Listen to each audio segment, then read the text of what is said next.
Alright, Chelsea fans, welcome back to the channel. And today we're going to talk about Chelsea's 9 strikers. And obviously, we don't need 9 strikers, but we have 9 strikers. And in all fairness and all truth, only 3 to 2 of them strikers here might be at the club when the season begins.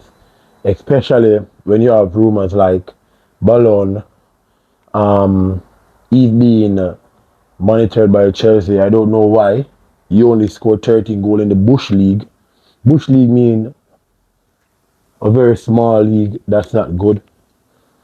Last season, he only scored 4 goals in the Bush League last season and registered 4 assists. 13 goals last season and registered 4 assists. And I must say, if Chelsea really go and buy Balogun, it's gonna be hell to get him to sell him. I don't think he's the player they think he is. You have players scoring 14 and 15 goals in the Premier League, which is a much tougher league than the French league, and they still can't make it at a good club in the Premier League. Gone are the days where you can go buy a striker from Monaco who score 15 to 18 goals and bring him to the Premier League, and he come and replicate the same farm. You don't see that much. You don't see that. But again, we have 9 strikers, and it needs to be cut down to only 2 or 3. I'm not gonna start a video here in a case like, oh, I'm bringing it from the worst to the best. I'm gonna talk about the strikers almost randomly, but I'm going to mention the first 4 who might be vying for a spot at Chelsea next season. Alright. So Joe Pedro, obviously. Joe Pedro is the man for Chelsea right now. You don't have no one who can compete with Joe Pedro or take away Joe Pedro's game right now. Joe Pedro is Chelsea's #1 striker at the moment, over even the likes of Nicholas Jackson, who had 2 okay seasons at the club.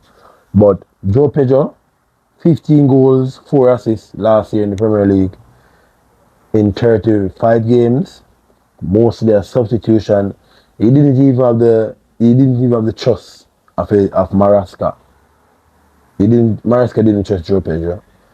It was later on when what's his name came after Maresca that he actually started to get games. Forgive me if I don't remember his name. I really don't want to remember his name. That manager, Resinero. However, he trusted Joe Pedro a lot more than Maresca, and he got a lot more out of Joe Pedro than Maresca. It was just sad on his part that he didn't get anything out of a Cole Palmer, who was coming back from injury, yes. A Garnacho, a Manchester United, and a Chelsea flop. I think Manchester United really tricked us. in buying this player. But yeah, Manchester United have been playing some good mind games on Chelsea for the past couple of seasons. I think it's after that Mason Mount sale. I don't think Manchester United approve of that Mason Mount sale, but he's coming into his own now. He's actually been playing a good amount of seasons now. 3 seasons is there? He played like 2. So he's coming into his own. And next, Nicholas Jackson, or second option at the moment. He played like 35 games for Bayern Munich last season. He scored 8 goals in the league. And if you think about scoring 8 goals in the Bundesliga when you're only the second striker, because obviously Harry Kane is the main man, Bayern only use 1 main striker. So Nicholas Jackson also have his foot in for the run-ins. So I'm pretty sure that Nicholas Jackson might be at the club. If he doesn't get a permanent transfer away, he's going to be at the club next season. So Nicholas Jackson would be the next runner-up for me. 3 goals in the Champions League and 8 goals in the Bundesliga, and probably 1 assist somewhere along the line. So Nicholas Jackson is the next bet to be Joe Pedro's backup, especially if Chelsea doesn't sign a striker.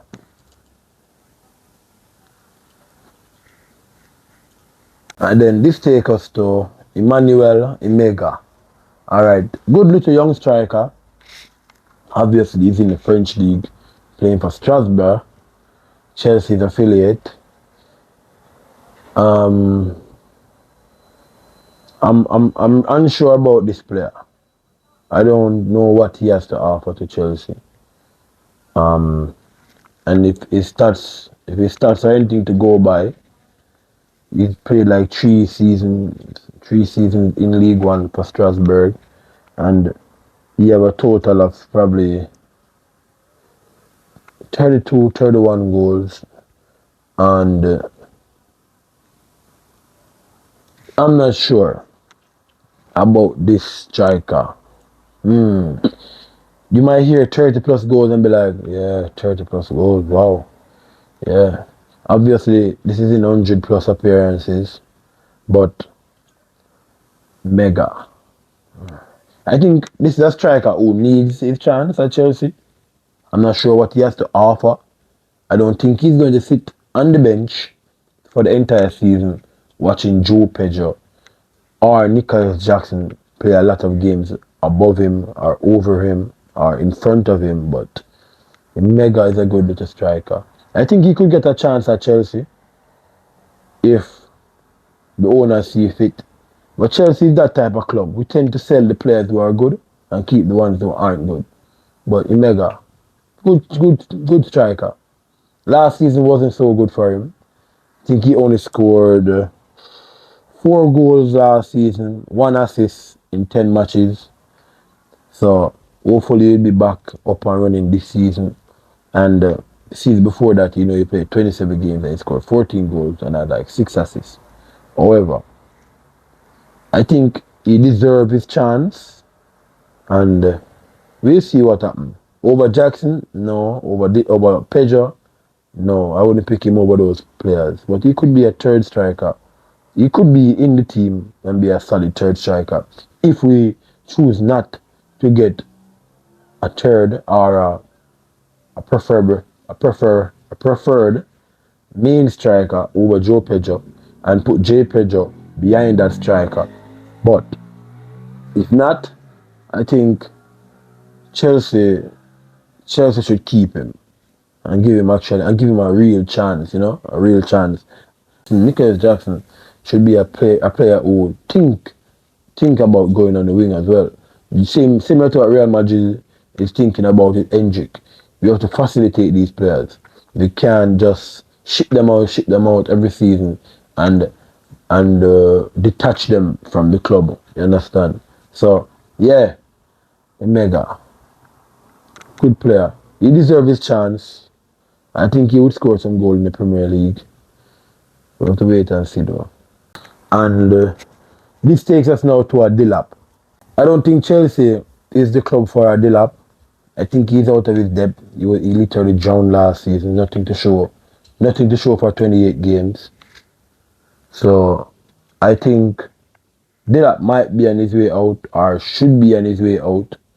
But he's not a Xavi Alonso type of player. He doesn't have that technical ability about him. He doesn't hold the ball that well. He doesn't move with the ball that well.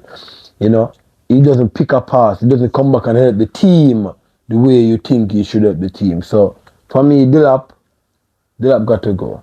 Either on a loan or a permanent sale, I don't know, but Delap got to go. Yeah. Chelsea can't help Delap. I don't know who can help Delap, but Nacho Fofana. Likewise, he doesn't have much to offer. This is a player who caught my eyes the first time I saw him in a Chelsea shirt back in 2023 when he just came. Obviously, he was loaned out right after that. But full of energy, energetic player. He knows to find a goal. However, he hasn't done that for Chelsea. But he was on loan in Istanbul for a team that I cannot pronounce their name, and he scored like 6 goals in 13 games. Then Chelsea pulled him to Strasbourg, where he played 5 games, didn't score a goal. But I think we need to cash in on Fofana. Then you have Mark Gui. This player, this baffles me, you know. I don't know what he did in the academy system, but he played for Barcelona B, 13 games, I think, 4 goals. Then he went to Barcelona and, you know, he played 3 games for Barcelona and he scored a goal. And then he came to Chelsea, played 11 games, no goals, no assists. 11 games, no goal, no assists. And I think we need to be careful of how we buy these players from the Spanish league. Obviously, there isn't enough quality to go around in the Spanish league. It's an okay league, but I always say this league stop at the top 5 or top 7. And all the other teams are just there for training. He scored 5 goals this week, 4 that week, 3, score 6 again. You probably score 7 goals to how poor the quality is in the Spanish league. You know, I always tell people that the top 10 teams in the championship would live rent free in the Spanish league, not one relegation. And I stick by that.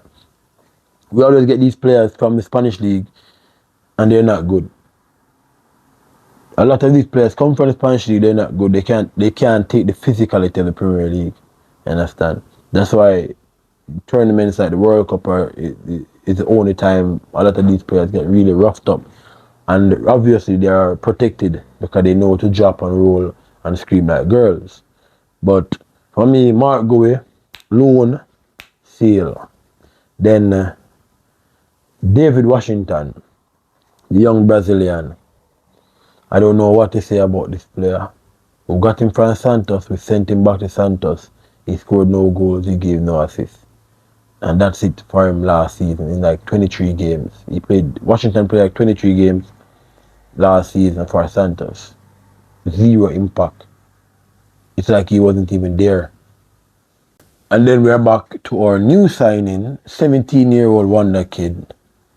I don't want to butcher his name, Dastan Satpav. You know, he was in the Kazakhstan league last season where he showed countless signs and sights of brilliance. Scored goals, and now he's at Chelsea. He's obviously training with the first team right now. So they want to see where he is and see if a loan move would be the best move or he might be the savior. Who knows? But Chelsea have 9 strikers, people. I want you to tell me in the comment section who you think should stay and who should go, and also who should Chelsea go for. And yeah, then there's Victor Osimhen. Countless rumors about Victor Osimhen to Chelsea. And Galatasaray wants 90 million. I don't think Chelsea does business that smart. I think they'd rather take a 40 million or 50 million and waste on a talent that isn't good, when you could have just put 30 more million on that and get a solid striker. But we'll have to wait and see and hope for the best.